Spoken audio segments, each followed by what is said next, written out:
previous video, we talked about joining up all of our alphabet together and thinking about how everything joins to each other. And of course, in most words, you wouldn't have the letters in this order.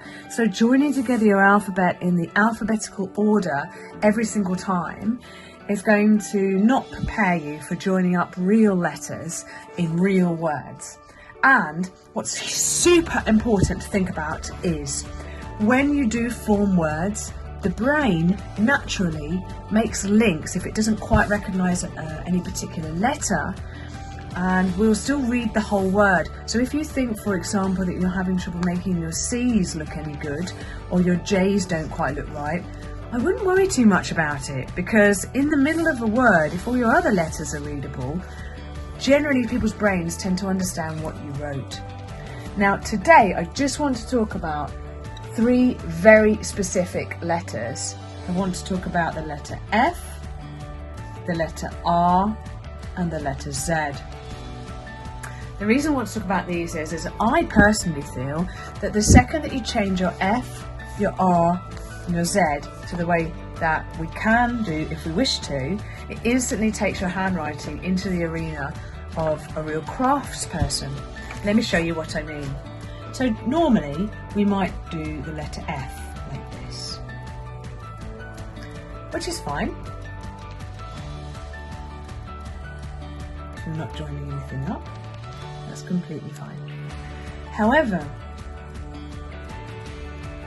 first of all, if we think about making it more ornate,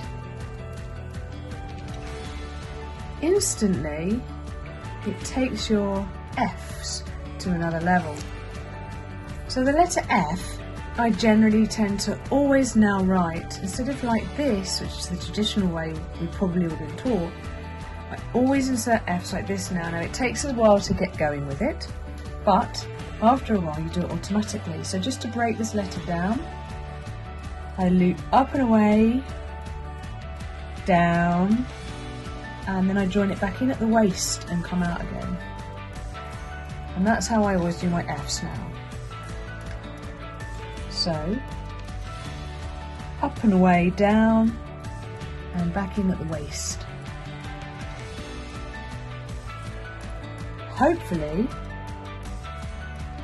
you're fully able to understand what I'm talking about there.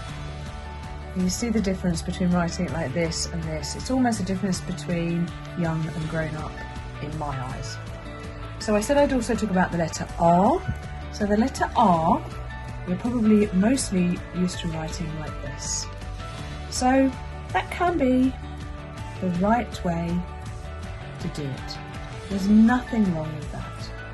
The R looks completely fine, and that is probably how you would do your R for quite some time, even though you're aiming to do this kind of writing now. You may well keep going, oh, I've done the R in the old way. Repetition tends to change that, and if you keep going with this and every time you're doing a word that's got R's in it, you think about this before you do the R, you'll start to really enjoy the fact that you can create a different way of doing it. So in calligraphy, the R is generally recognised as this. So you might not recognise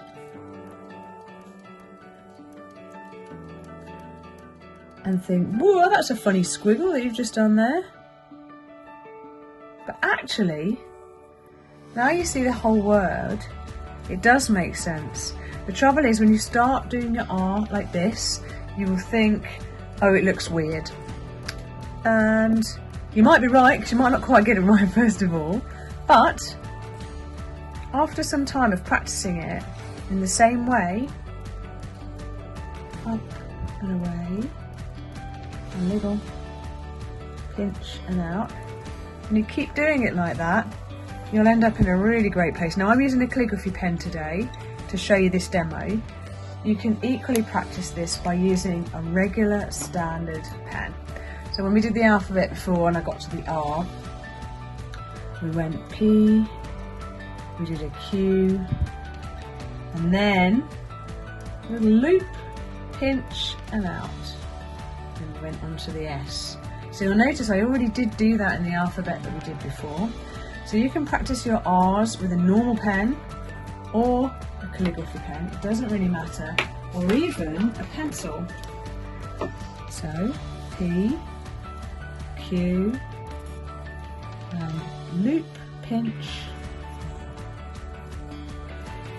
Okay, you'll notice actually that you can even achieve calligraphy with a pencil. So let's down.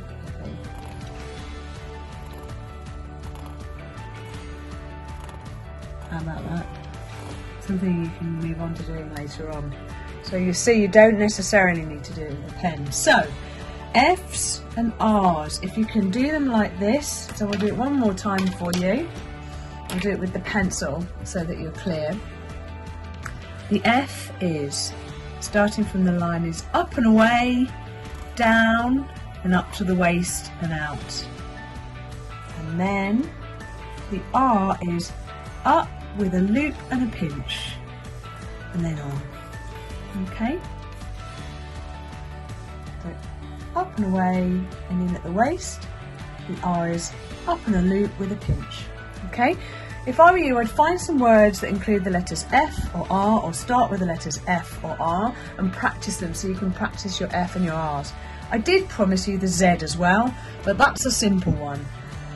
There aren't a lot of Zs used in the English language in daily speech, and you'll always find it hard pushed to come up with a word that begins with Z if you're ever doing a quiz or something. But there are two choices of the way you can write a Z. So I'm going to bring in a fresh piece of paper to show you that. Oh. And the reason I'm just addressing it is you can do your Z like this, which is probably the way you were taught it, or like this. We'll talk about loops and flourishes later, but have a play with these two and see which you prefer. Calligraphy is all about finding your own style, okay? And you must find your own style and be comfortable with it. You will probably find the F and the R to be something that you adopt and you keep, but you're just adopting them for now to see how you get on.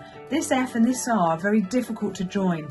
If you try and join this R onto anything here at the loop, here at the end, the letter will disappear. The reason that the loop and the pinch are put in is to make sure that's clear that that's an R, and then it moves on to the next letter. Give it a whirl, try some F words and some R words, if you know what I mean, and see how you get on. And soon you'll be fizzing